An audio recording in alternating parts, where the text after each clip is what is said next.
Yeah, one of our interviewees took advantage of the water and kind of wet her throat every once in a while. So feel free. I drink lots, and we just took a fabulous tour, and so I'm a little parched, so I'm going to take some cold water. Give me a cookie. No, ma'am, I'm good. Are y'all Thank ready? you. Thank you, thank A you. piece of red velvet cake would work, but water is not a big deal.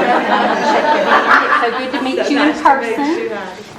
Dr. Knapp. I ended up, you I can, saw you can on call me the Heidi. thing as Heidi. I don't know her. Thank you. Brian Baker, Heidi. nice to meet you. It's good to meet you. You still talking at all, or? No. Maybe a little. And I still lost count of how many kids she taught. Every one of It's them. so good to meet your brother. I'm not 3 times.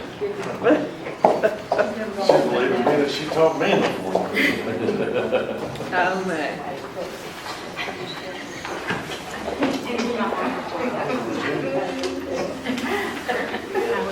Good, how are you? I'm good.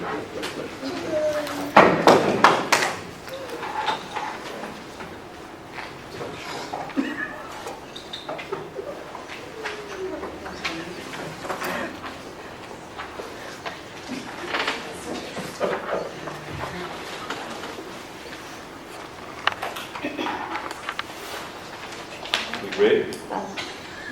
Everybody was turning pages. Oh, I'm sorry. So everybody I'm sorry. got still. No, I'm not rushing you. This is the last one today, so we're not kind of, I want to make sure my phone's off. Silent mode on. Or my kids will call and say, I'm hungry. Do you got anything cooked? They forget where I am. Okay, on a more serious note, welcome to Haleyville, Dr. Knapp. We are happy to have you with us this afternoon and hope you've enjoyed visiting our beautiful campus. I know you've spent the morning with the afternoon with Ms. Jones and Mr. Houghton and have met some of our faculty and staff. I wanted to introduce you to the rest of the board. I am Beth McAlpin, currently serving as board president. Additionally, we have Mr. Chad Tidwell and Mr. Brian Vickery, and Mr. Vickery serves as our vice president of the board. On behalf of the entire board, we appreciate your interest in our school district. We think it's a great place. We know it's a great place, and think you will too. Today, each of us will rotate turns asking some questions which will help direct our conversation.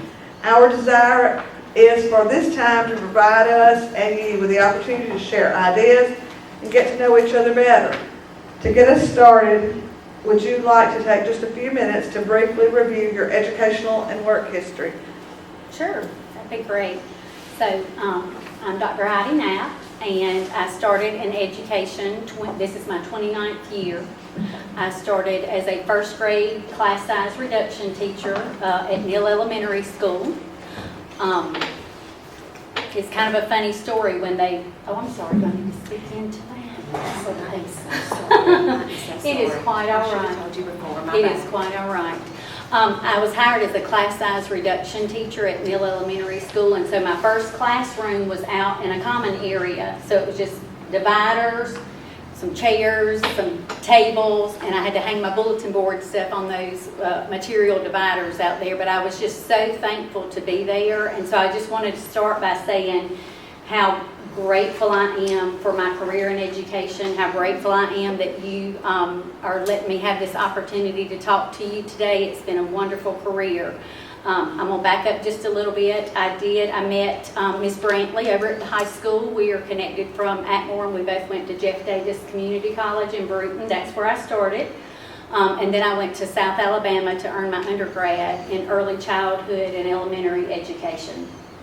From there, after I taught at Neal Elementary for 8 years, I taught first grade and kindergarten. I decided to transfer to the city system. We lived in the city limits.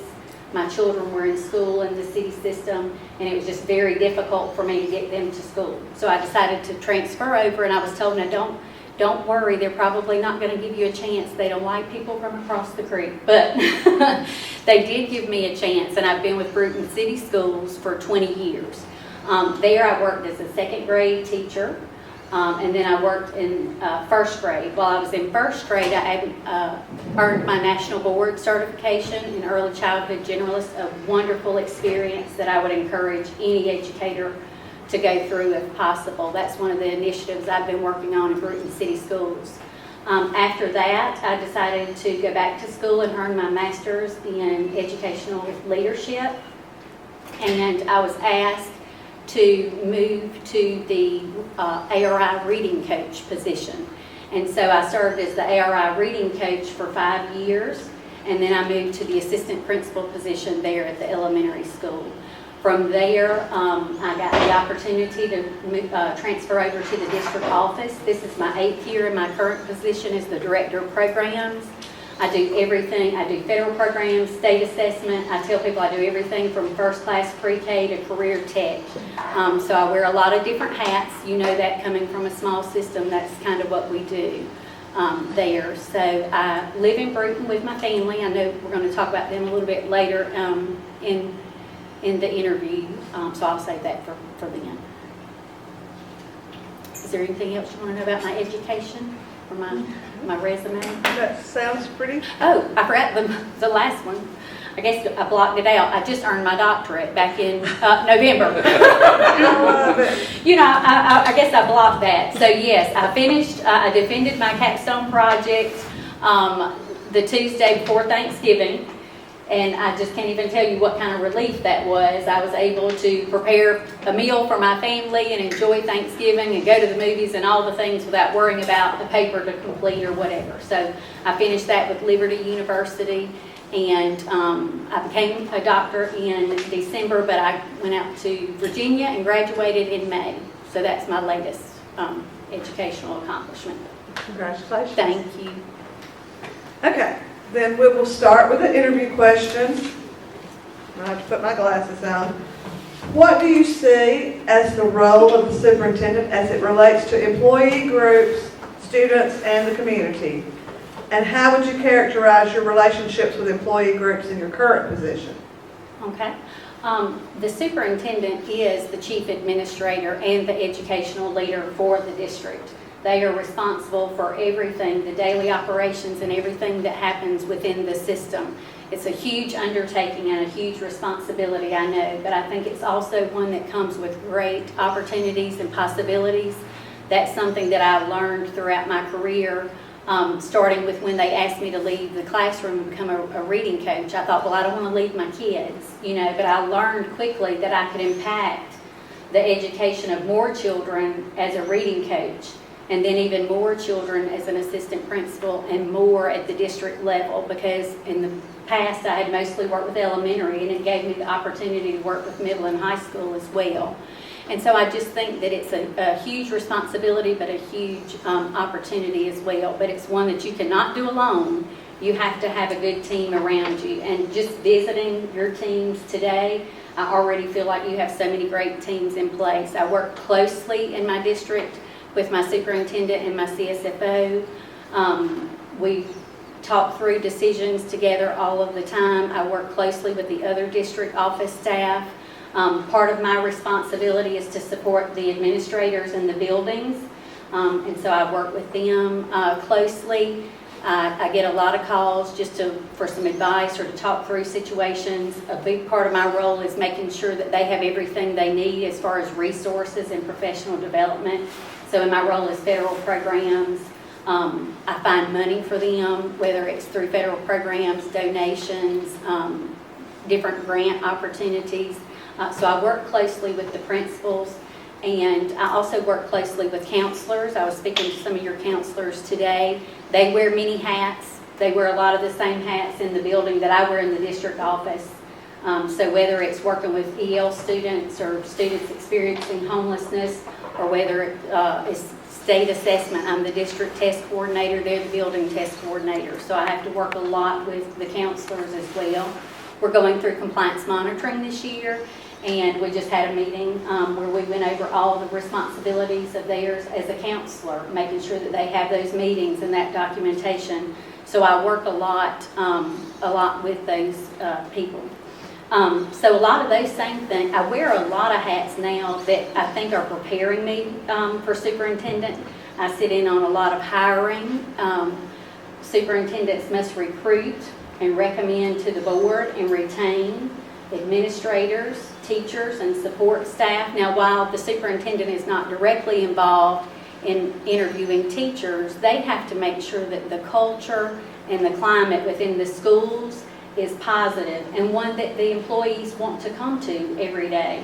They want to get up and go to work. They need to make sure that the culture is positive for the students so that the students want to come to school every day. They provide the educational leadership for the staff. They need to be familiar with curriculum and instruction, the best practices. They need to be familiar with looking at data. But also, I wanted to say that a huge part of this, I think, is that the superintendents need to be in the schools daily. They need to be in the schools. They need to be greeting the adults and the children in the school. I saw a lot of evidence of that today. I just saw it in the office. One of the students was telling the secretary there about, how she was doing, it sounded like with track, I'm not sure, but she was talking about building up her, or probably cross country, she was building up her stamina. But that's what superintendents need to do. They need to be in and they need to be talking to the employee groups. They need to be talking to the students. They need to know their names. They need to be celebrating their accomplishments, both the adults and the children in the building. They need to make sure that they are in safe spaces and inclusive spaces. I saw a lot of good evidence of that today with the safety measures you have in place at the doors and with the SRO, so I was glad to see all of that. I would say that superintendents, when working with the employee groups and students, they need to have a positive attitude and model respectful behavior always. They need to be encouraging, and I would expect to see superintendents at extracurricular activities, whether it's band performances, athletic events, graduation or award ceremonies. But also part of the superintendent's role is to also work with the community. They need to be active in the community. They need to build those relationships in the community so that we can ensure support for our schools and the initiatives that we want to put in place. They are the primary spokesperson for the district, and so they need to manage the public relations, whether it's on social media or in civic organizations when they go and speak. I did not look ahead to see if you have Rotary or things like that, but going to Kiwanis and Rotary and speaking there. Also participating on advisory councils in the community and working with government officials and local businesses. Building those partnerships in the community will help us garner the support that we need for our district. I would say also that the superintendent needs to work to build and maintain trust by providing clear and consistent communication with all stakeholders, addressing concerns and responding to any feedback. One part of the communication needs to be about the financial status of the school system. We have to depend a lot of times on those local entities in our communities to help support us when we need that.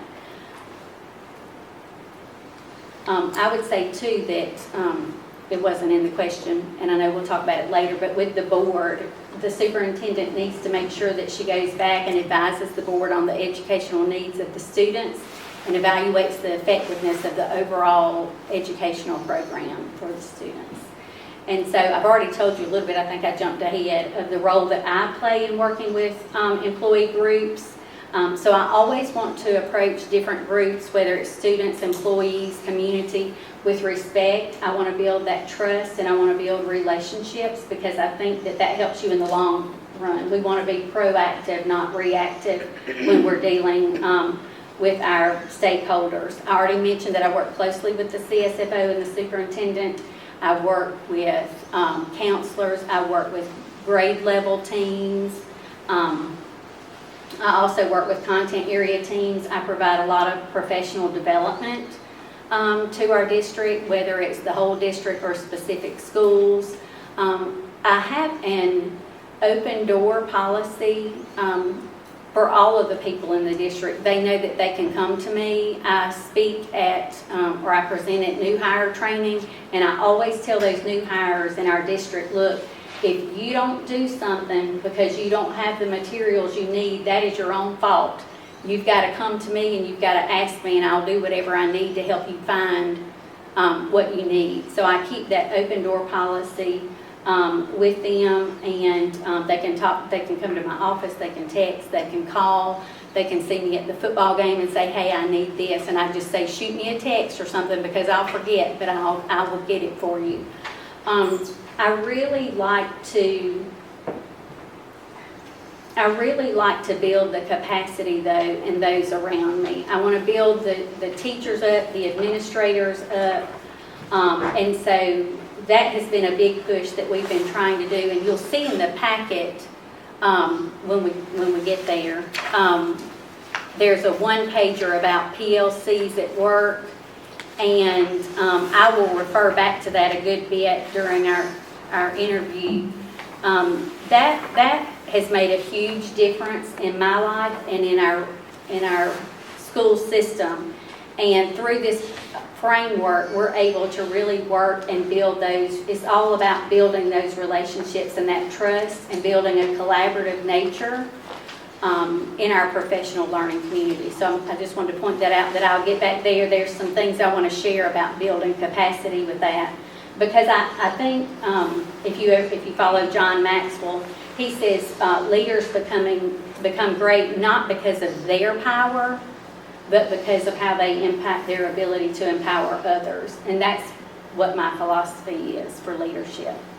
What's the size of your system, enrollment? We have about 1,150, a little less than 1,200. Fluctuates just a little bit. That's K through 12. Pre-K through 12, yes. Thank you. Mhm.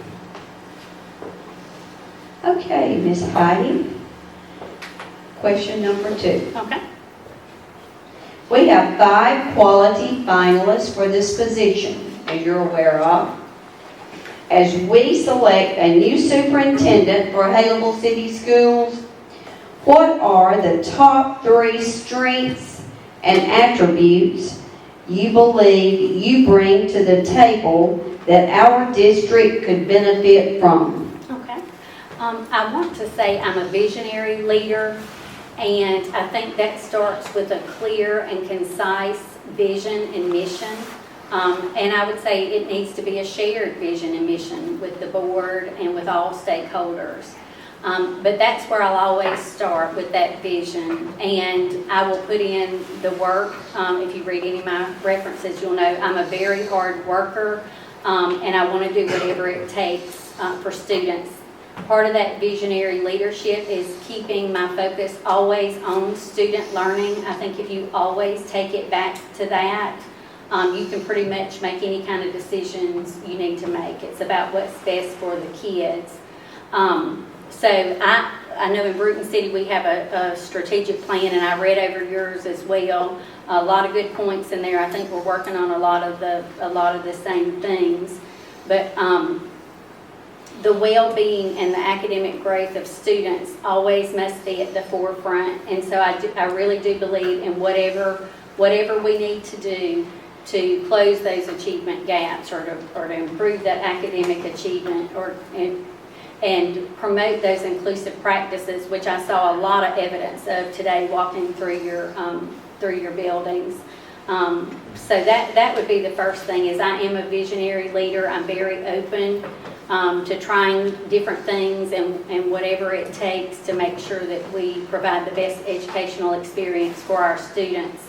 Another thing is a strong communicator and collaborator. One of the things I love most about the PLC framework is the collaboration. As I said earlier, a superintendent cannot do what they need to do alone. A building principal cannot. No one person can do what we need to do. It takes the team. It takes collaboration. But it's hard to have collaboration if you don't have good communication and transparent communication. And that is one thing I will say you will get from me, is I'm very transparent. It kind of is what it is. So I just feel like we waste a lot of time if we're not straightforward and say what we mean and mean what we say. And so I will say communication is a strength. As Ms. Jones and I discovered today, we both like to talk.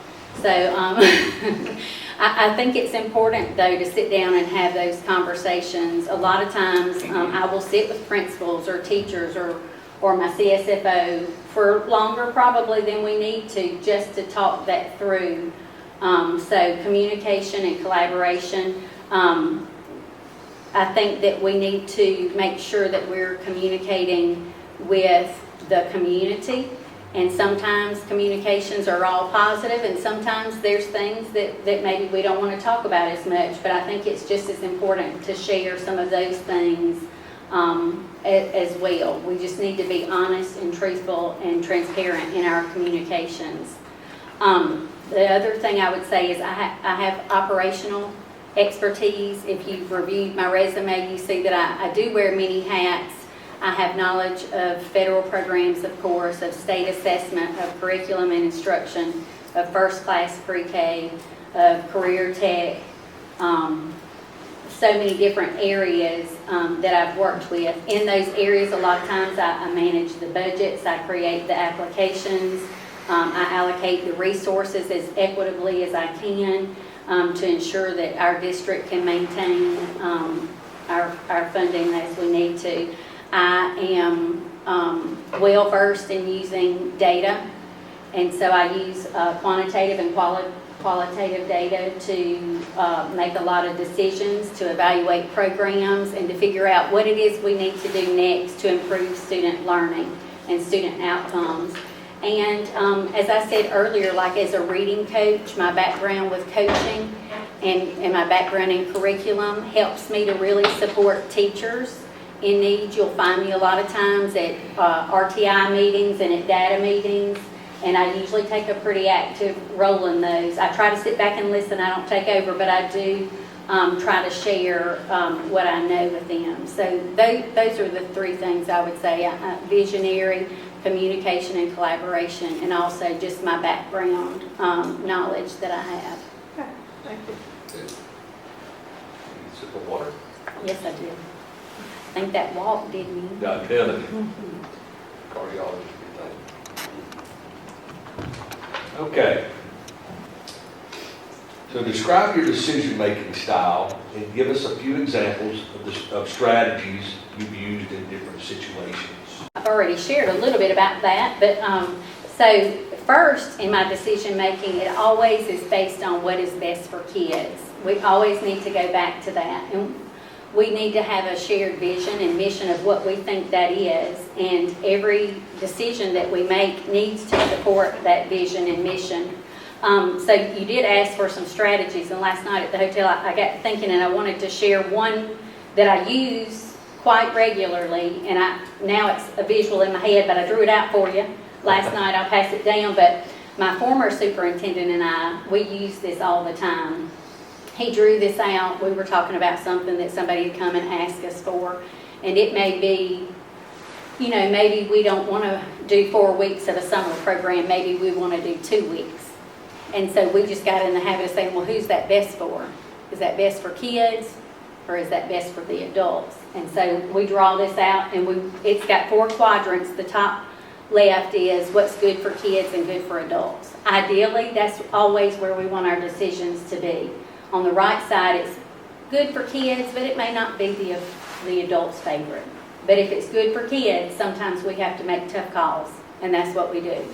And on the bottom left, it's not so good for kids, but good for the adults. That's not where I live. That's not where I make decisions. Okay, I'm here for the children.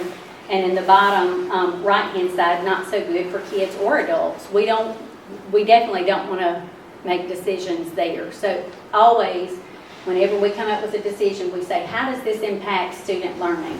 What does this mean for the children? I mean, ultimately, is that why we're not here? We're here for the kids and to promote student learning. So that's number one, decision making. That's what I do. Secondly, I don't always want to go in by myself and make decisions. There will be some decisions that I will make, but a lot of times I like to collaborate. I want to work with somebody else. You may have a different viewpoint than I have. You may think of details that maybe I didn't think of. You may have a better idea than what I had. And so I always like to be collaborative in that. I like to put out all the facts and look everything over. I mentioned working closely with my CSFO. Her background is not in education, but a lot of times as we talk through things, she may think of something that I didn't even think about. I call her my details person, and I'm pretty detail oriented myself, but she may even think of things that I have not thought about. So secondly is I like to be collaborative. I like to include teachers. So often principals will come to me and they'll say, what do you think I should do about this? Or I've been trying to think of that. And it's something that the teachers do in their classrooms. And I said, well, did you ask the teachers? Well, a lot of times, no. Well, you know, go there, ask the teachers, what would they like to see happen? What would be helpful for them? What do they think would be the most helpful for the children? You know, go to them. And a lot of times I've told teachers that, you know, if they have a problem in the classroom with kids, go to your kids. You know, what do they think? Of course, including the stakeholders in the building, but also sometimes you need to go outside of the building, you know, and get input from stakeholders from the community, from businesses. You have a strong CTE program here, I see. I'm sure that there are relationships built there with local businesses. We need to talk to them, like what is it that they need from our students? What kind of kids, what kind of product do we need to put out here, you know? The third thing I would say about my decision making is I'm data driven and results oriented. If we're trying something, if we made this decision and we're giving it a go and it's not working, why are we doing it? You know, stop. If it's not giving you the results that you want, let's not do that. I like to look at all different types of data. We always think about student achievement and growth data, academic stuff, but you've got behavioral data, you've got attendance data, all of these things that you can look at. I like to put everything out there and make a decision that's grounded in the data. That answered your question.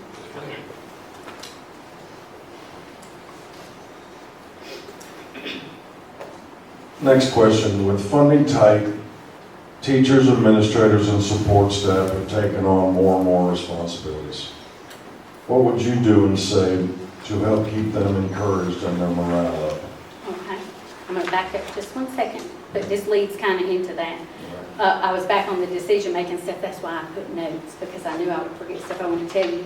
Another strategy for decision-making that I use is the cost-benefit analysis. So that goes with not only programs, with personnel as well, so I'll talk about that in a minute. But we just last year, we had College and Career Readiness, a supplemental grant that we got from the State Department, and we chose to use $20,000 in that grant to purchase a software called Transfer that's for VR goggles so that children can, it simulates different workplaces and different careers for them. And we got 10 headsets and that software, and I only saw like a handful of kids use that throughout the year, and you think that's $20,000. We also used a little bit of that money, about $3,200, to give all of our 9th grade students the work keys test. More than half benchmarked on that work keys test, and that gave them a college and career readiness status that they're going to now need to graduate. So when I look at that, when I look at the cost and benefit, I'm thinking the VR goggles and the headsets, while that's fun, we didn't necessarily get the benefit from that $20,000 that we got from that $3,200. And so I think you have several questions that we're going to talk about where you need to look at all of that when you're doing your budgeting. You only have a finite amount of money that's got to go a long way. And so that was another decision-making tool that I used. But with funding being tight for teachers and administrators and staff taking on more responsibilities, I would say, just like I talked about that cost-benefit analysis, you've got to look at everything that you spend money on in your school system and do that type of thing. So the first thing I would say is anything that we're doing that isn't helping us move toward our vision and our mission, we need to remove that from them. We need to remove that from the employees and the administrators.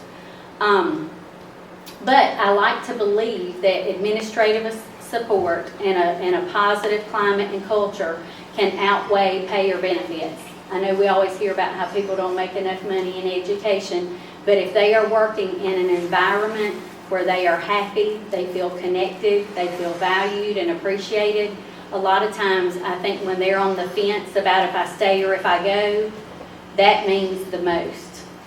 That means the most to people. So, like I said, first, taking things that they don't need off of their plate, prioritizing the responsibilities that they have, anything that isn't necessary, take it off or move it down to the bottom. Another thing that I sometimes question in education is where we place teachers. We want to place teachers in a place where they're going to be successful. And sometimes in the past, I've seen us put somebody in a spot where maybe they're not best suited. So that would be another thing I would say. Develop a culture of collaborative problem solving. I mentioned the PLCs. I mentioned working in a group. Give your teachers and your staff ownership of their program. Give them some decision-making responsibility. Assign a mentor, and a quality mentor and a willing mentor. I know sometimes we're talking about already that they have too many responsibilities. Don't put somebody with them that's going to be just one more thing they've got to do. But give new teachers somebody that's got a positive attitude, that's willing to help them and wants to. Establish and maintain relationships with new personnel, with personnel that have been there. You know, check on people, see how they're doing. I've already said to involve teachers. Also, one thing that we've tried to do, and I'm going to keep going back to PLC, I want to tell y'all more about it.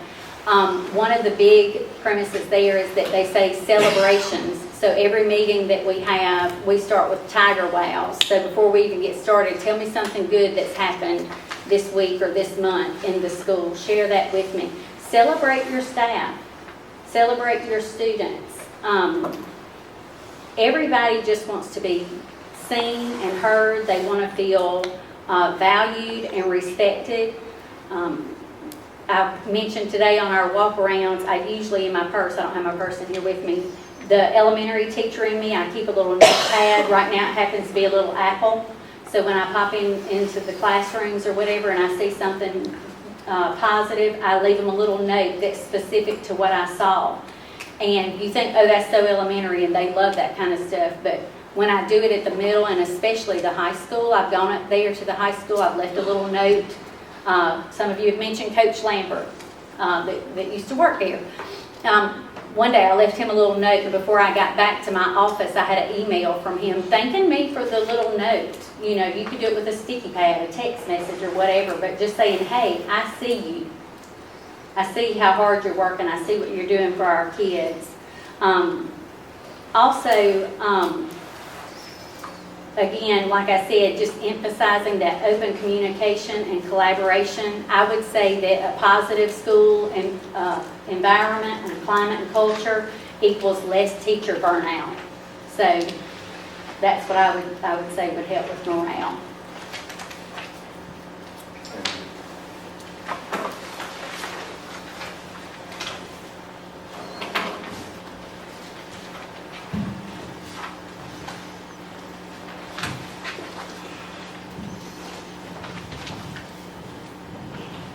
What do you see as the role of the superintendent as it relates to the school board? Okay.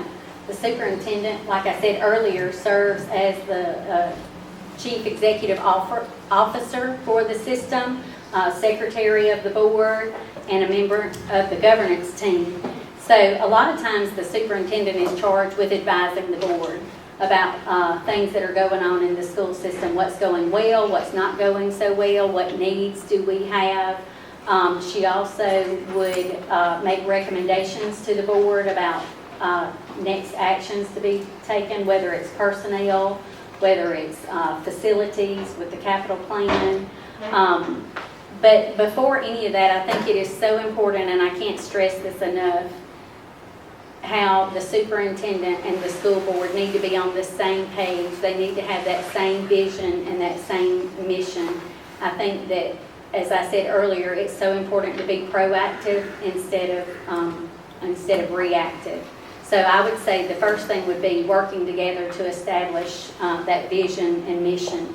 Also, I am one, I started to put this as one of my strengths, but I didn't, but I have very high expectations for myself and for those around me. And I think it's so important to define those expectations. That's something that I was working on with my former superintendent. I said, every year at new hire, you stand up there and you say, Bruton City Schools has high expectations. What does that mean? What does that look like? What do you expect? Let's be very clear. And so I think it's important for the superintendent and the school board to have those kind of discussions. What do we expect? What do we want to see at Haleyville City Schools? I would say that they work collaboratively together. They participate in training activities. I saw on Facebook where y'all were honored because, is that correct? You all finished the training for the year. So that's good. Not everybody does that, but work together and make sure everybody's on the same page. The superintendent needs to provide all the information that the board needs in a timely manner.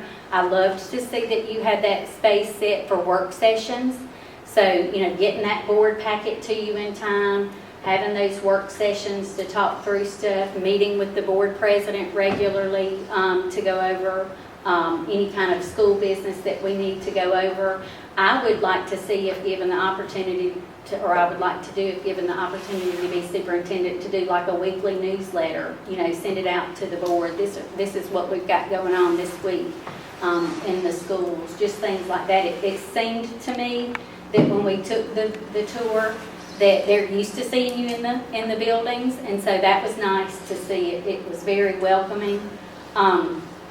Also, the superintendent needs to make sure that federal and state and local guidelines and policies, laws, regulations are being followed, and needs to communicate those to the board, like when they go to the superintendent's conference and they come back with the legislative news, to make sure that the board knows about that and is aware of what's going on with the policies and procedures. The superintendent is required to develop those procedures and to follow the board policy that you all put out. She should also respect your opinion, respect and value your opinions, and build that trust and relationships with you. I did want to say again too that I just can't reiterate enough how communication is so vital in creating that trust and building those relationships. I think I already said about the weekly board update that I wanted to tell you about. One thing that we've tried to do more of that I love is inviting students and staff to present to the board. I'm sure you all do some of that here, but we had some kids that got to, they were regional winners for the Governor's Act Challenge. We had them come present. If you, when you have a minute, I don't know if I talk about this later or not, on this one pager, if you scan that QR code, we have a teacher in there, a kindergarten teacher who went to PLCs with us, and we were presenting for the Alabama MTSS Showcase, and we wanted to share her story. Can I jump ahead a little bit? I want to tell you about the PLC that we went to because I'm so proud of it. We went to what's called PLC at Work Institute by Solution Tree. We've gone the past 3 summers. The first summer I used ESSER funds to take just the administrators. The second summer we took 21 people, which is a lot for us, administrators and teachers, to the PLC conference in Charlotte, North Carolina. And we had a kindergarten teacher that came out. This goes back to that building capacity, building that leadership in your people.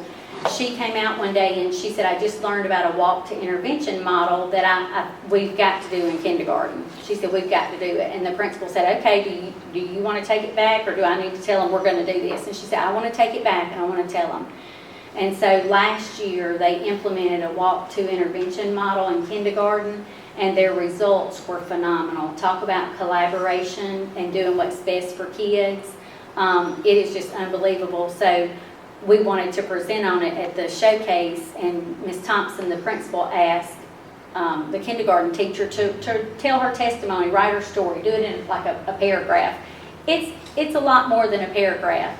But I sat at my dining room table and I just cried because I thought how powerful that was, and that was something that a teacher leader took away from a conference and brought back to her school system. And I can't remember all the numbers off the top of my head. But in the story, she will tell you about how at Christmas, all of our kindergarten kids were reading, basically. And a lot of times you have kids that fall behind and get lost in the shuffle because you have one teacher trying to meet all the needs. So they shared the kids. And that's another component of PLCs, is that collective responsibility.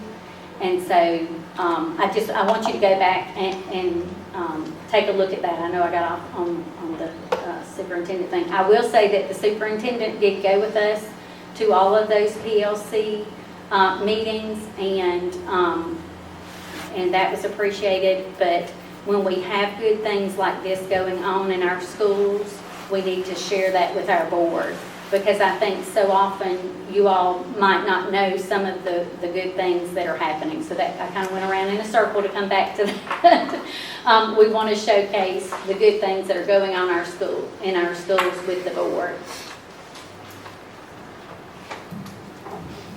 Okay, you find yourself in a respectful disagreement with a board member on a specific issue. How would you proceed? Okay, as I've said before, I think we need to be proactive, number one. Later we'll talk about it in an entry plan, but I think the very first thing that we would need to do if I was allowed the opportunity to come here is to get to know each other. Spend time with each other, build that trust, build those relationships, understand what our shared vision and mission is. If you do that on the forefront, I think anytime you have a disagreement, you have already built that safe space where you know I'm here for the kids, you're here for the kids, we have our shared vision, and we have our mission. And now this decision that we're trying to make, we can look at each other and say, how is this going to move us toward our vision? How is this going to move us toward our mission? How is this good for kids? And so you may say, well, I think it's good for kids this way, and I may say, well, I think it's good for this way. We can pull out all the data, but we feel comfortable having that conversation with each other and just laying it all out there. And my hope is that when you do that, when you're proactive on the front, you build those relationships in that safe space, that we can work through pretty much anything else.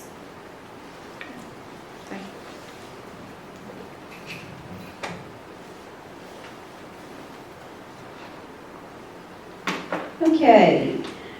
To what degree do you believe responsibility should be delegated to principals? And how would you hold them accountable for accomplishing those responsibilities? Okay, so I think I'm going to take one more second. Doing a lot of talking. I think that it's important to strike that balance between delegating responsibilities and holding principals accountable. Number one, I want to say that giving the principals the autonomy to do what they feel like is needed in their building is so important. I can't tell you from here what's best for your kids that you're with every day. They're the expert in that area. The principals and the leaders in the building are. So they're the campus expert. I would say a lot of responsibilities are delegated to them as far as what goes on in their building. They are responsible for the instructional leader. They're the instructional leader in their building, just like I would be as the superintendent for the district. They are responsible for budgeting. You know, I'm sure your people just had their budget committees and did all their stuff for the instructional supplies and the technology and whatever. They are responsible for that. They also have other funds coming in that they have to determine how to best use those in their system. The principal is better equipped to do that than I am. Personnel decisions, they're going to know who works better. If they're trying to hire a third grade teacher, they're going to know their third grade team, and they're going to know who better to fill that position with. The school culture and climate.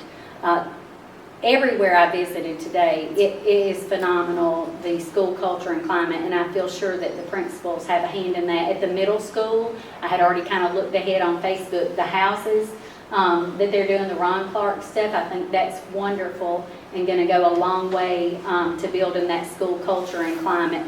But the principals, I do believe, need to be responsible for that. And then, of course, the day-to-day operations and scheduling. So they have a lot of responsibilities that they have to fulfill.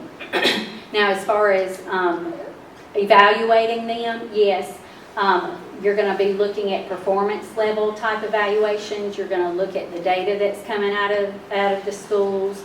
You're going to be looking at different measures. Now we have the Principals Act, you know, and so there are some other requirements with that.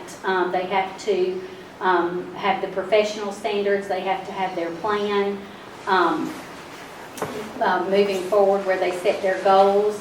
I would also say it's important for them, and I know that their surveys, the State Department has them do now, to gather feedback from the other stakeholders with teacher surveys, with parent surveys, even asking for students for feedback. So you could look at all of that and consider that in your evaluation of principals.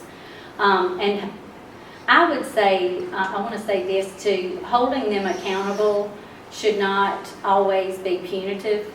I always think, and it goes back to my I'm not a counselor, my coaching background.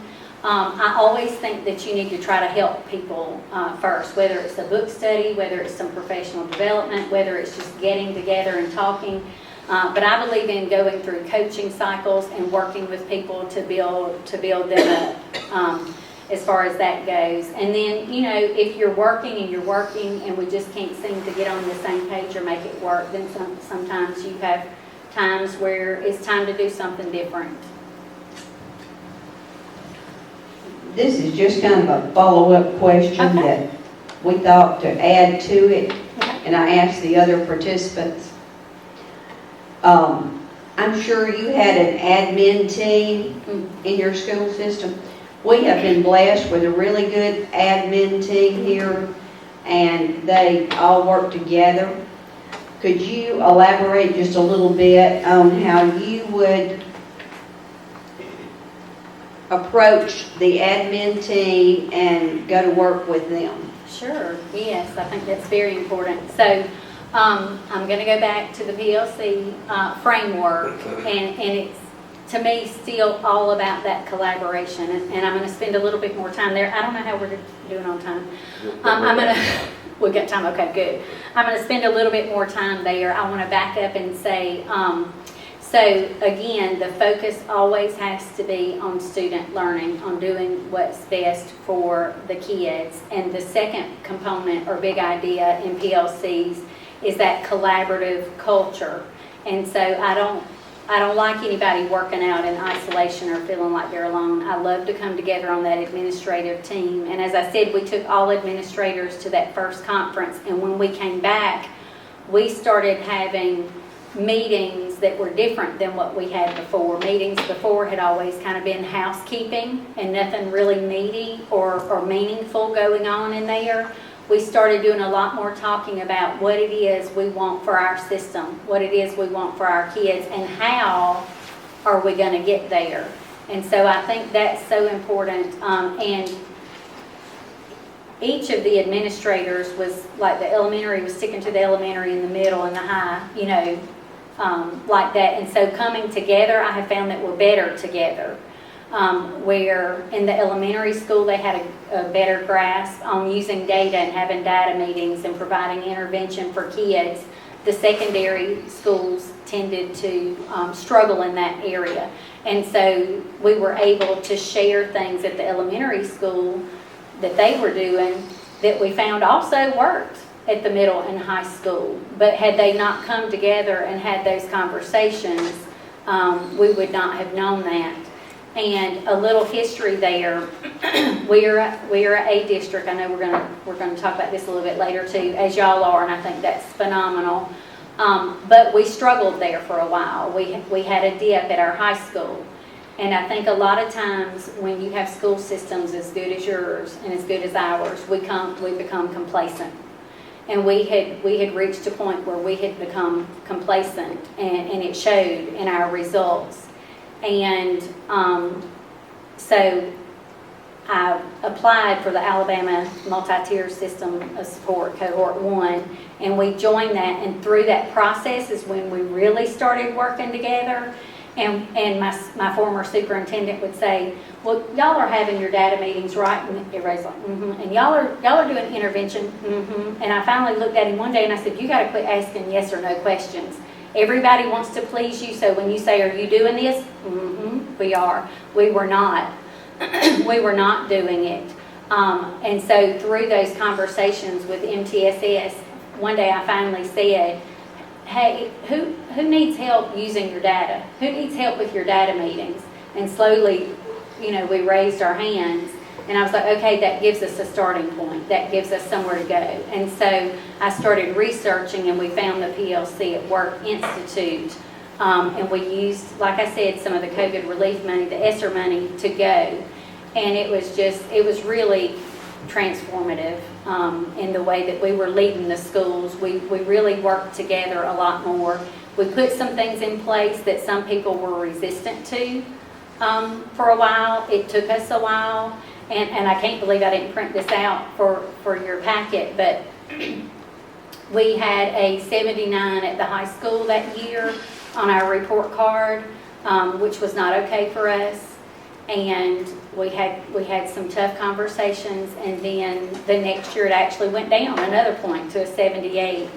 And we were like, we've got to make some changes here, and it really was that we weren't communicating, we weren't collaborating, we didn't have a clear vision or mission, and so we had to back up and take care of some of that kind of stuff. But we did it as part of our administrative teams, and we really built our teams. Now, I hate to report this to you, but our high school principal did go to another system, and our middle school principal went to another system. So we're down to one that's still hanging out there. So we have some new people. But I think it is so important for them to work together and be on the same page. It can really, that consistency throughout the system can really take you to that next level. And I am happy to report, though, that we've jumped from a 78 on our high school report card to an 89. We had an 11-point jump. And I promise you, it was through this process and this framework of implementing professional learning communities in our schools and in our district. So I think it's very important for the administrative team to work together. All right, so almost halfway there. Okay. High performance by students and accountability are priorities for us. How would you assess the current student performance and teacher effectiveness in our school system? Okay. So I pulled all the public data that I could find, and I reviewed that. If you'll look in your packet too, this kind of explains. I don't know how familiar you all are with the accountability report card, but this is something that we created to share with our board. And what we did at the top, we just kind of explained how the report card is determined. And yours is going to be a little bit different here. I know that in some areas you had an in count of EL students that was more than 20, so you would have another circle in there that would, so it would be like 40 points for academic achievement, 40 points for growth, 5 for the EL progress, and then the chronic absenteeism. And so this is just something that we created for our board. And this actually is our predicted report card scores for the next year. So when we got data in, we kind of plugged it in. It may be a little different because sometimes you have kids that haven't been there the full academic year and stuff like that. Call this your budget? I'm sorry? Would you call this your budget for next year? My budget. Is that what you would, I mean, you're guessing down the road at what your scores are going to be? Is that what you're saying? Yeah, these are the predicted scores, yes. So we already know our academic achievement and growth. We know all three. We can figure out our chronic absenteeism as well, but sometimes there are students that are transient, they're moving in or out, and so there may be a little bit of difference where they don't count, or maybe they left us and they do count or whatever. So, So that's- did each school get an A in your district? we're predicting that for this Predicting year. that. Last year, we had an A in the elementary, excuse me, an A in the elementary and an A in the middle school. And like I said, we had that massive jump at the high school that we were so proud of. We missed it by a point, an A at the high school. And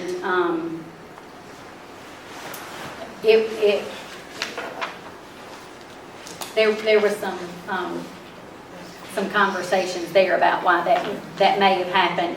I'm very proud of the 89 that we scored. I'll just say this. When we make a jump on our report card, I want it to be because we did better, because we actually are better. I'm not necessarily about finding loopholes or tricks or things like that. I want to make our program better, and I want our report card to reflect that. I'll just leave it there on that. So we had an 89 at the high school, but for this coming, well, I say this coming report card, but it's actually a reflection of last school year. We predict that we'll have a 91 at the high school. So if you flip over past that though, this is, I break the data down in all different kind of ways. I like to look at it in different situations. So I also like to look at the longitudinal data. So I had these little charts for us at Bruton City, and I just took those and wiped out the data for us and did it for what I could find on Haleyville. So I don't know if you've looked at all of that already, and you can look over the past 6 years that we've had report cards. You'll notice in the middle there's a darker line. That was in COVID, so we didn't have a report card in 20 or 21. But you'll notice, so after COVID, I'll put my glasses on. And I want to say this too. I've never been in your schools. I'm just looking at the numbers, and the numbers only tell part of the story. We know that. And so I was just working with what I have, or what I had access to look at it. And so when I looked at it, the thing that stood out to me, number one, is of course you have a 92 for the district, which is phenomenal. That's wonderful. It's very similar to us. I noted that your last two report cards were about the same as ours. I think the years flipped, so that's funny that we're so close there. Let's see. So some of the positives that I noted on the report cards that I wanted to point out first, of course, was your district report card. Also, your graduation rate is phenomenal, and your college and career readiness, very, very good. And the reason I think that you can maintain that district score is because of that. It happens that way in Bruton City too. You know, we only have one school in the system that has the graduation rate, the CCR rate. And so when those are good, when those scores are good, it lifts your whole report card. So I would say kudos to them on that. That's great. And I noticed in all areas that your chronic absenteeism is better. In some places it improved significantly. And so, of course, I would like to know more about that because that's something that we're all working on. So I would like to know what all's being done to improve that. I would say with the chronic absenteeism, just some of the positive things that I felt in your schools today, I feel sure that had something to do with it. Your people are wanting to come to school. They're engaged. So that's wonderful. Where I would say there might be some room for improvement is academic achievement and the academic growth areas. And of course, you always want to look at subgroups. Your subgroups are a little bit different than ours. So you had the white and the EL learners and the economically disadvantaged. Let's see. As I said, these numbers don't tell the whole story, and I want to say you have so many wonderful things going on. I've been on all your websites. The school spirit and the pride is evident everywhere that you look. I love the emphasis that's placed on STEM and STEAM in the schools. The career tech department is thriving. I loved all the things that Dr. Reed pointed out to me that the students had created with the lines in the garden and the, I guess, a sign. So many wonderful things there. And I even mentioned the band and playing in the hallway in the video. But going back to what I think we could improve on is that academic achievement and growth. And honestly, without knowing what all is going on in that area, I really can't tell you specifically what you should do, but I will say that I told you that I just finished my doctorate in November. My capstone project or my dissertation was on improving the academic growth at T.R. Miller High School. So when I chose my topic, I told you that's kind of what was the hot topic at the time. We had a 79, we had a 78. We weren't satisfied with that score. What could we do about it? So I wanted to work on something in my dissertation that would really benefit my school system.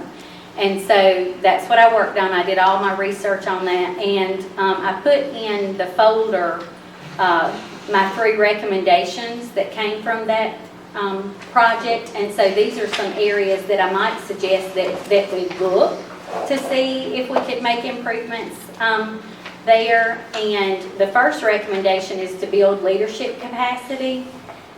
And by leadership capacity, I hope that we're all on the same page with that now. I don't necessarily mean your principals and your APs. That's not who I'm talking about building the leadership capacity in. I mean, of course you want to build it with them, but you want to build it in your staff, in your teachers. You know, you want to give them the autonomy to do what they need to do in the classrooms. You want to support them with professional development that's going to help them improve their instruction, help them improve the teaching and learning that's going on in the classrooms.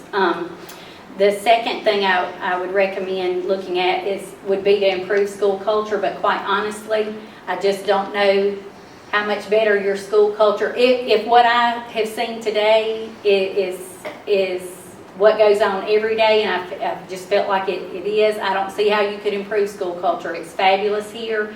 For us, that was an area that we needed to work on. Our school culture at the high school had really declined.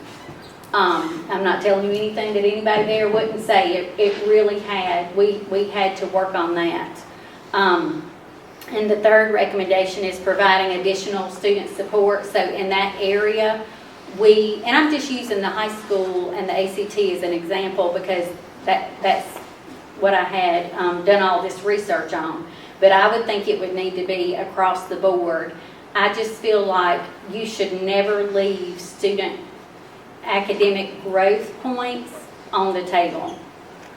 I mean, if we're going in and we're teaching hard every day, which I suspect your people are, I saw it, then the student growth should be there.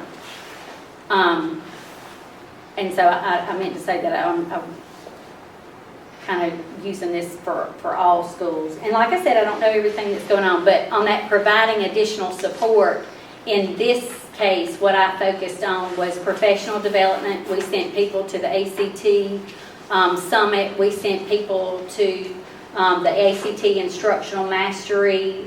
We got several of our teachers certified in that, so they knew how to prepare our children for the ACT. We did a lot of work on looking at our state course of study standards and comparing those to the ACT standards. How are they related? What are the kids being tested on? We looked at all of that. What I found in my research is, and what I think happened with our school is those conversations weren't happening. So when I told you we had that meeting with MTSS with the administrators that day, and I said, who needs help with their data? Those just weren't happening. They weren't talking about the data. They weren't talking about the state report card. They didn't know how we were being measured. And so we didn't have a clear vision or a mission or a plan moving forward. And so it took us 2 years, but we got together on that through those administrative meetings, through having that clear goal, and we made our goal student growth, the academic growth. And I just feel like every school should have 100% growth. Now, you may look at your district report card, as we did, and say, well, we've got 100% growth for the district, but a lot of times the elementary and middle school may have more than 100% on their growth because of the way it's calculated. I won't get into all that with you, but they only give them credit for 100%. But if you have a school that maybe didn't meet their growth goal of 100%, when they average it for the district, it looks like you had 100%, if that makes sense. So, backing up, and I may have answered like 3 questions in one, I'm sorry. But I do think there's room for academic achievement and growth. And I will say this, I did dig a little bit further. I didn't put it in your packet, but I went and found the proficiency data, which is also public data from the State Department website. And I noticed the number of students scoring a level 4 or higher was very low. And so that made me wonder if we need to look at, go back and look at making sure our curriculum and our instruction is rigorous enough, and also ensuring that we're working on the right stuff. That's what I told our people. I said, there is no doubt in my mind that you are working hard, but are we working on the right thing? And if you go back to the PLC framework, you'll see on there that there are 4 essential questions, and I think that if you will keep these at the forefront, you can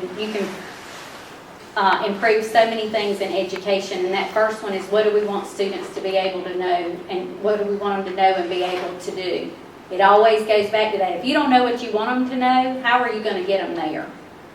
And the second thing is, how are you going to measure that? How are you going to know if they met that goal? How are you going to monitor their progress? And the third is, what are you going to do when they don't get it? You know, what interventions are you going to provide for them? How are you going to intervene and ensure that they do get it?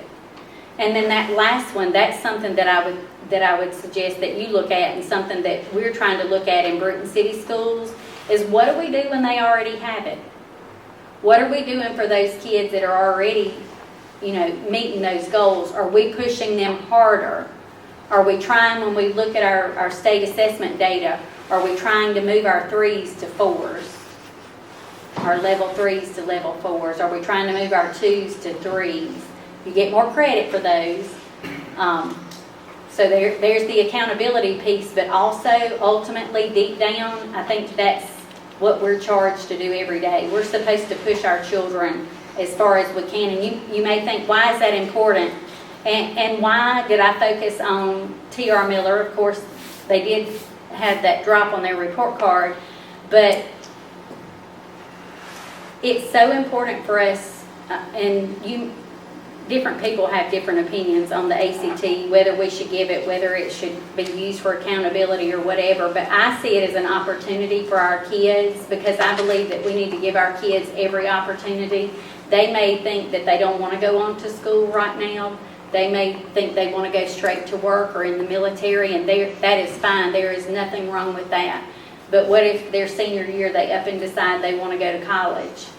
Have we tried to help them perform as well as they could on their ACT? And if they haven't, are they going to get in the college they want?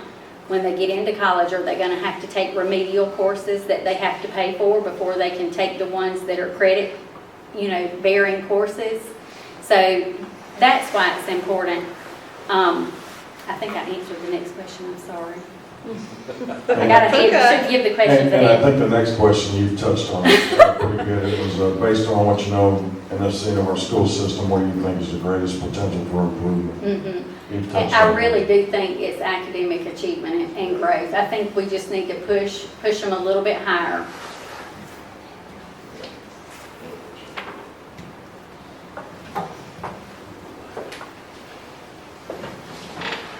Describe your experience in developing, implementing, and evaluating curriculums and instructional programs to raise student achievement.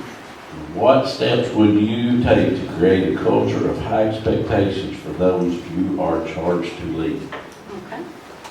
I'm just going to go way back again for just a moment. My first year teaching, I was teaching first grade, as I said, at Neal Elementary School, and I'm telling y'all my age. Back in that time, we learned about whole language when we were in college. We learned teaching kids to read using whole language. We didn't learn phonics or phonemic awareness or science or reading, any of that kind of stuff. And so I was teaching my kids using whole language techniques, and a lot of them weren't getting it. Some kids were picking it up and they were going with it, but some were not. And even as a new baby teacher, like I like to call them, I knew that I had to do something different. And so I went digging around, and I happened upon a Saxon phonics kit in a closet somewhere. And I pulled it out, and it's this scripted kit, and it teaches you all the rules for phonics and stuff, things that I knew how to read, but I didn't know why the C said instead of, all those kind of things. So I say all that to say, as I said before, the teachers are the experts in the classroom. They're looking at their students. They're looking at the data. They know if they're getting it or if they're not. And I would say if they're not, then you need to do something different. So even starting back then, I started learning how to develop the curriculum, how to evaluate the curriculum. I knew the whole language wasn't working. I needed to try something else. And the same thing with the PLC, the 4 essential questions. I just told you, what is it that we want students to be able to learn? How are we going to get them there? How are we going to monitor them? All of those things go into developing the curricula and instructional programs that we use. So first, after you answer the 4 questions, and part of answering the questions, that first one, what do you want students to be able to do and what do you want them to learn, goes back to your state courses of study. You need to be very familiar with those, and in the PLC process, and I even saw it in your strategic plan, so I wondered if some of your folks went to PLC institutes too, but we talk about creating a guaranteed and viable curriculum. And at the PLC conference, we talked about, it was explained to us that there are so many standards in our courses of study. If we want students to master them, they have to go to school like 22 years. There's no way that teachers can teach every standard to that same level. And so one of the first things that we've had to do, and this is part of my experience with doing that, is we've had to go in and identify our priority standards.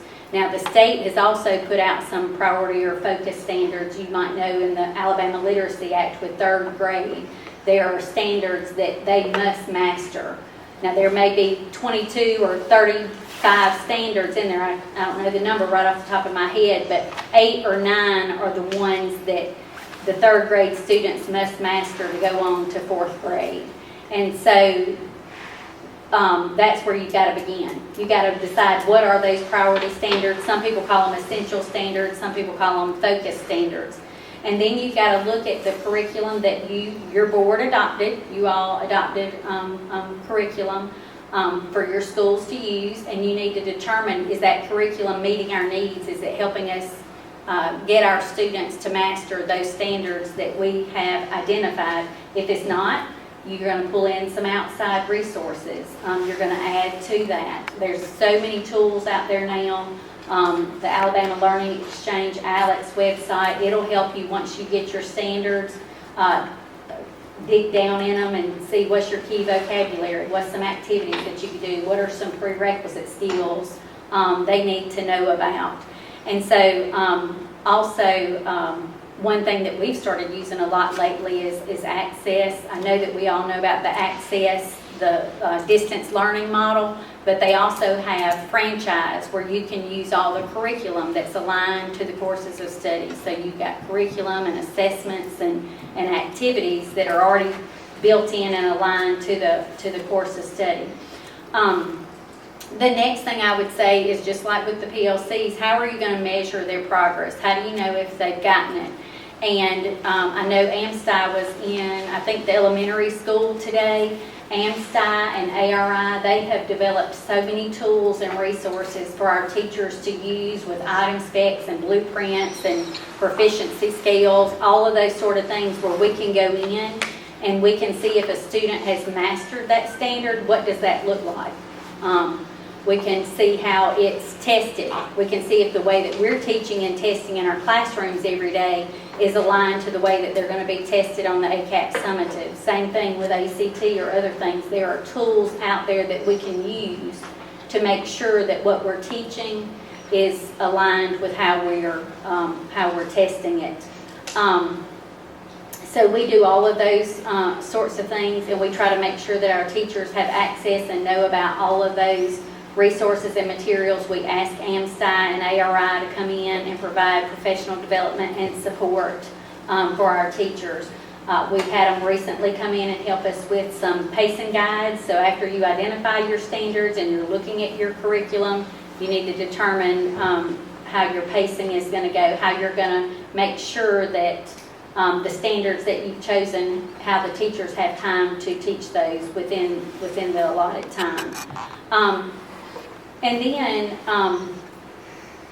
I think you need to evaluate the programs and the curricula that you start using. So just an example, we adopted open court reading several years back, and the teachers kept saying to me, they don't seem to be retaining the high frequency words. You know, we're going over them or whatever, they're just not picking them up. And so as I dug a little deeper, I said, well, there's a routine. It comes with these little cards. There's a high frequency word routine. Are you doing that routine? Oh, well, no. You know, we were just posting them on the wall or just reading them or whatever, but there was a whole multi-sensory routine that could have gone with that. So I would say, too, look and see. Nobody likes the fidelity word. Nobody wants to say, I don't know if y'all were here when we first, several reading cycles ago, the state told us you have to teach everything to fidelity, and nobody liked that. But it is something to look at. Are you using the program the way that it's intended? I heard somebody talking about iReady, whether it's iReady or iExcel or any of these programs that we adopt. Are you using it in a way that it's going to serve its purpose, that it's going to be beneficial? So you have to examine all of those kind of things and make adjustments where needed. And back to the high expectations, as I said, I have very high expectations for myself and for the others around me. I used to read a poem when I was reading Coach to People about being pretty good. I've never been one to be okay with pretty good. I want to shoot for the stars, you know. And so I think there again, it's just going back and defining as a superintendent, as a board, as principals, APs, teachers, what are our high expectations? What do those look like?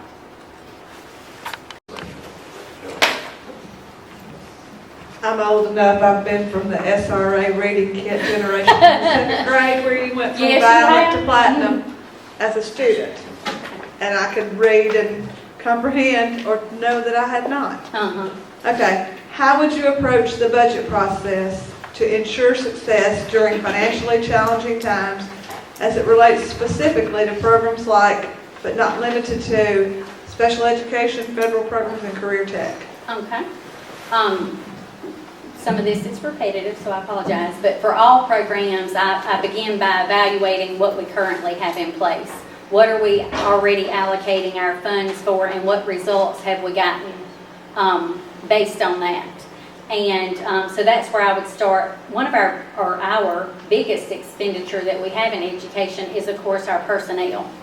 And so I always want to look there. You've got to consider the student enrollment and student needs. Sometimes you have more severe needs that you have to consider.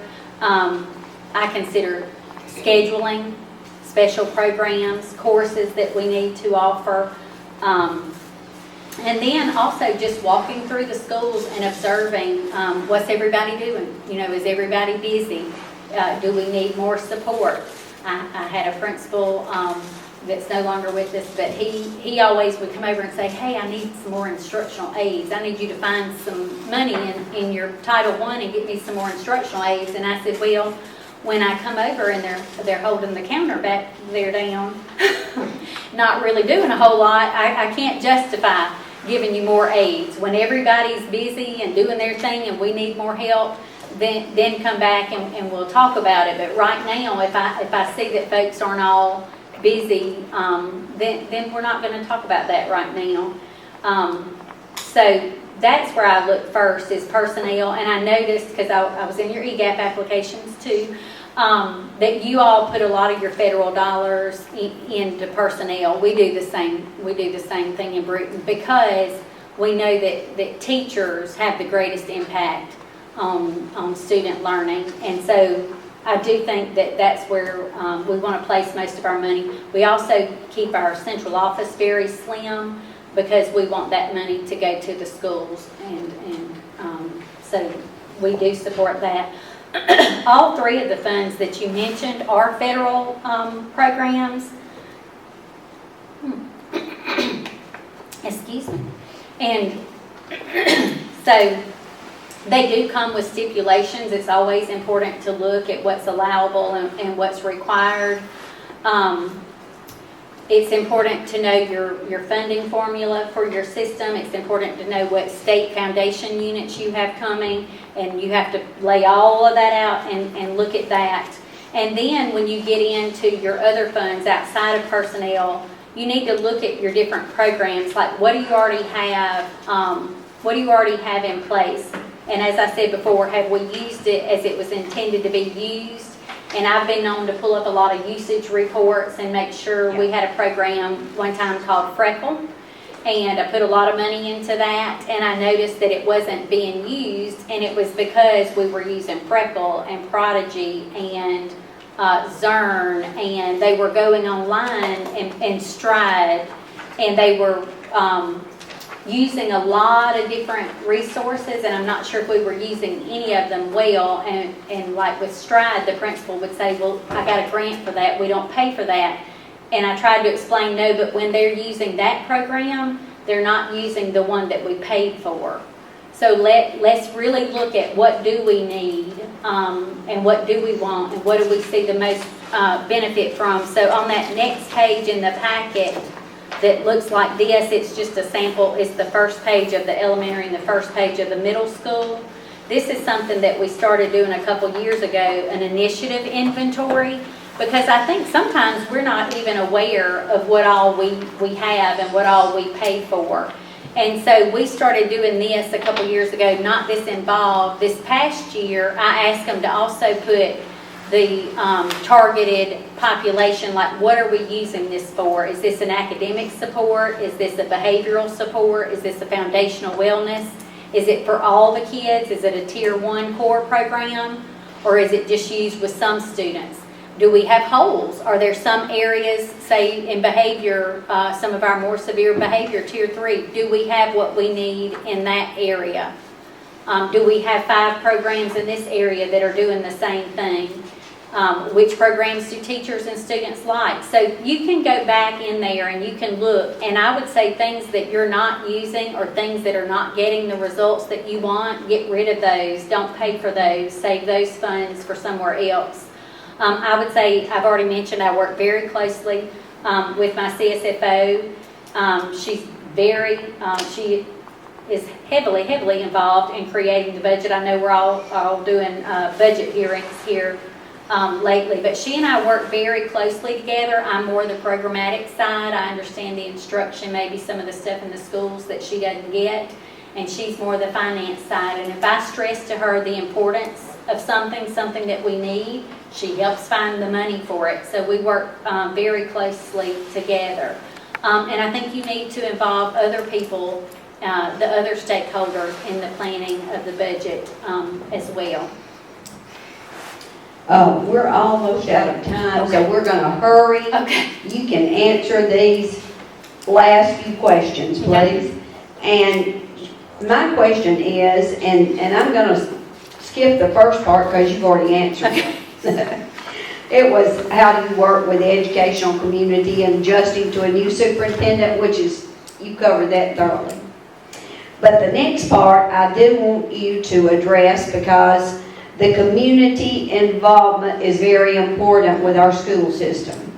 So how would you help both, well, just the community at large adjust to the new governing style that would come with your leadership as our superintendent? Okay, sure.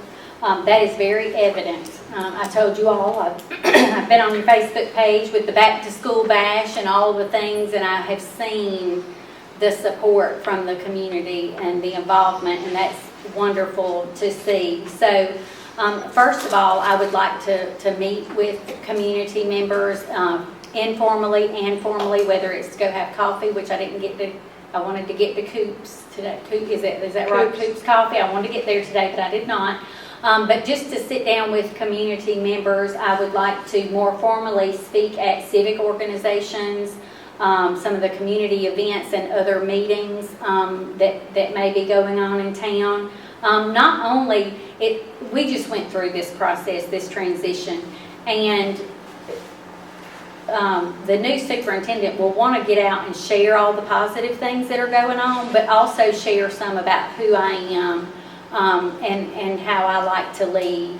And so formally, informally, I'd like to get out in the community. I would like to conduct a stakeholder survey within the buildings and outside for those people that don't feel comfortable giving direct feedback or input. And then I would want to take all of those findings and share that with the board and with others. I did put in the packet too maybe getting ahead.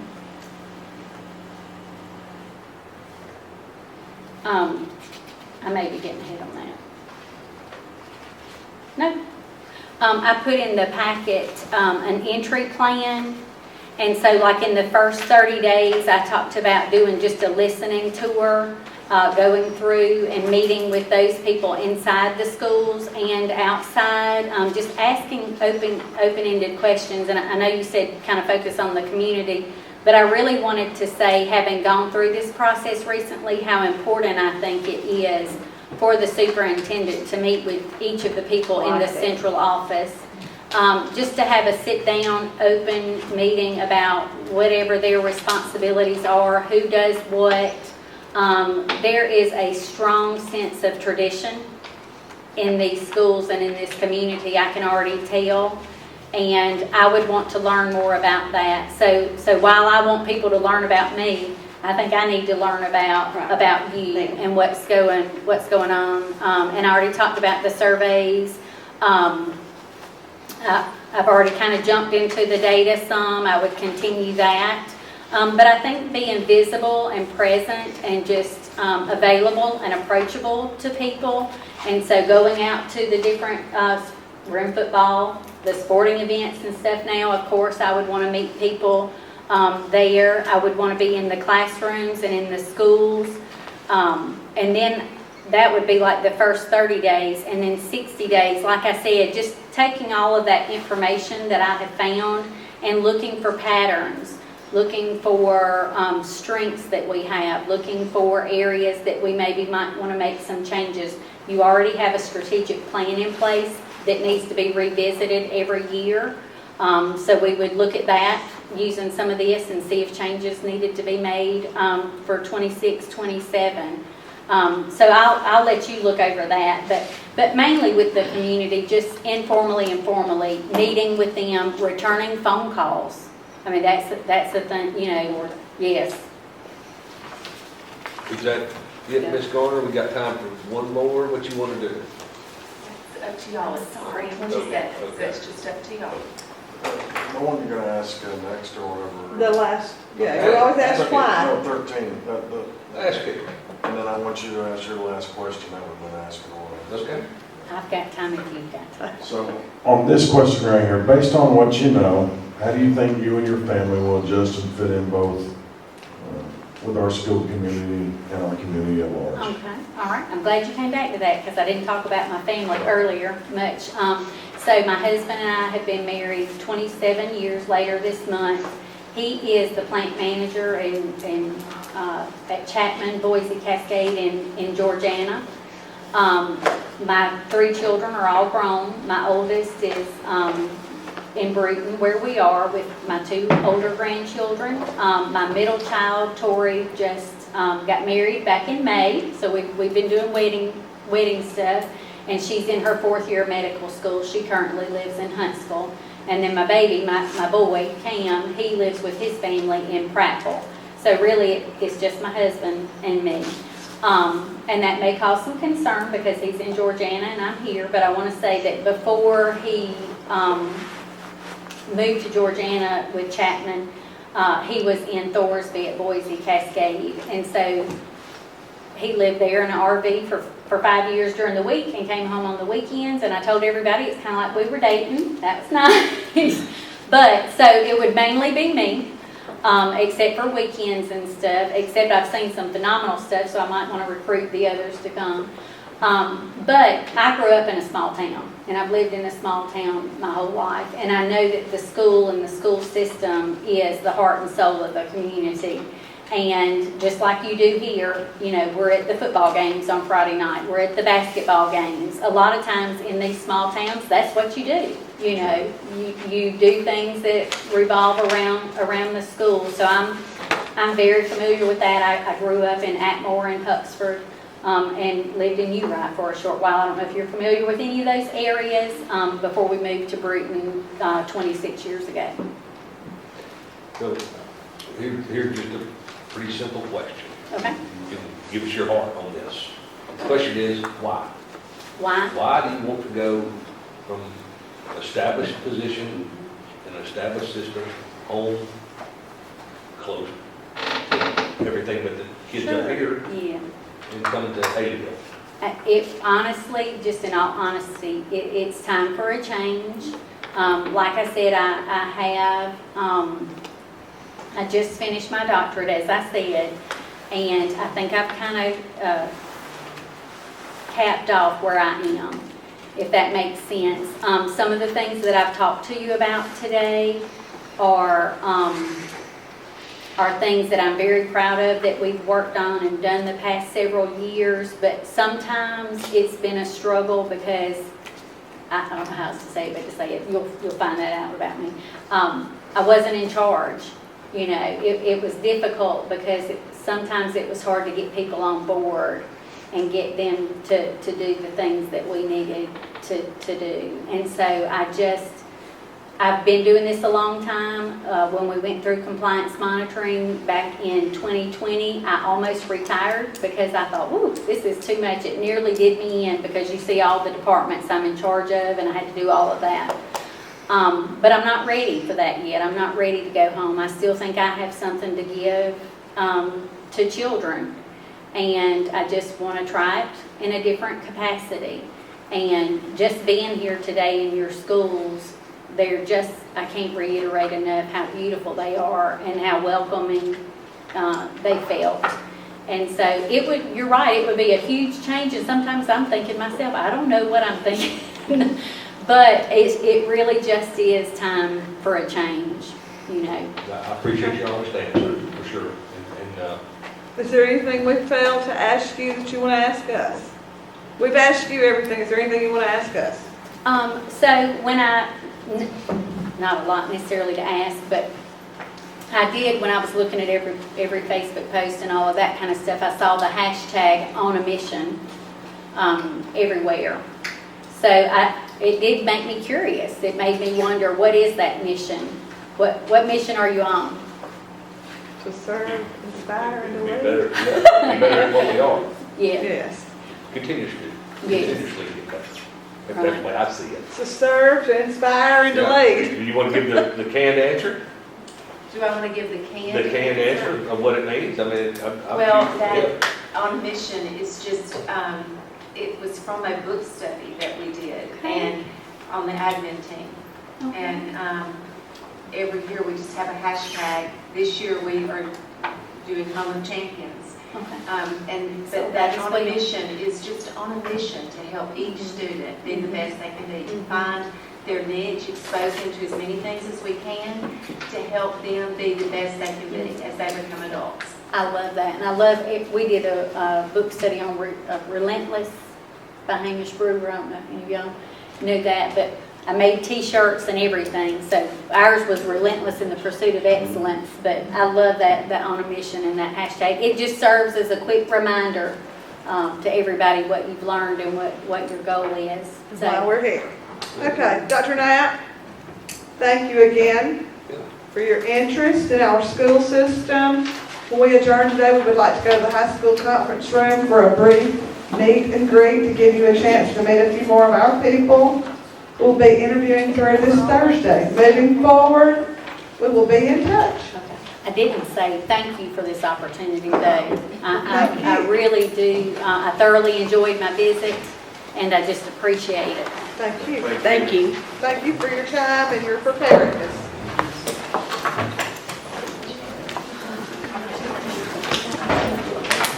Thank you, Juan. Yeah, Juan, thank you, buddy. We will